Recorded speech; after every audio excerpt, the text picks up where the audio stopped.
In March of 2008, I woke up one morning with a nagging cough, and I knew something wasn't right. I went into the bathroom and I coughed up blood. And within a week's time, I found out that I had been diagnosed with lung cancer. I was diagnosed at 30 with stage 4 non-Hodgkin's lymphoma.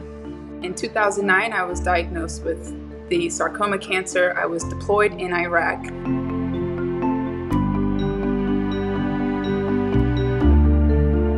When you finish treatment, you hit this moment where you're not actively treating your body, and that brings with it a whole host of other feelings. You hear about cancer, you don't hear about survivorship. A lot of people don't realize that cancer is just not a one and done thing.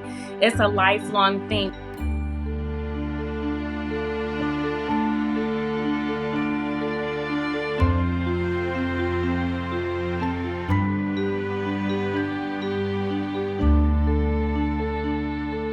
I struggled to know when and how to tell people that I had cancer. It just feels like I'm showing up with a lot of baggage.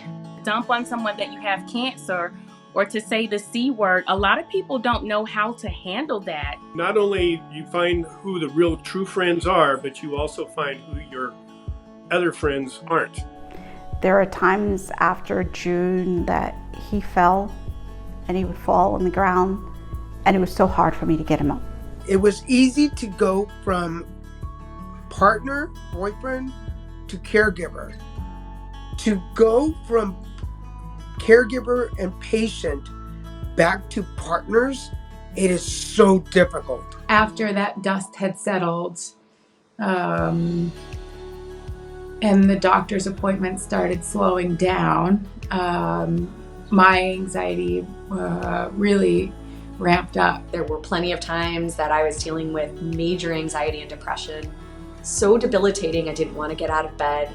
A lot of times as Black women, if we complain of pain or different things, a lot of times we're seen as very strong, and we're taught to just grin and bear it and not to talk about it.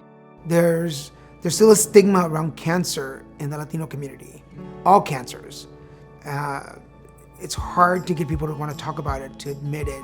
I had to learn how to be accepting of this new version of myself. I think living long-term with cancer is that you have to, first of all, you gotta love yourself, and you gotta acknowledge your fears. And I think as you lean into that experience of joy and happiness and hope, you start to get more hope.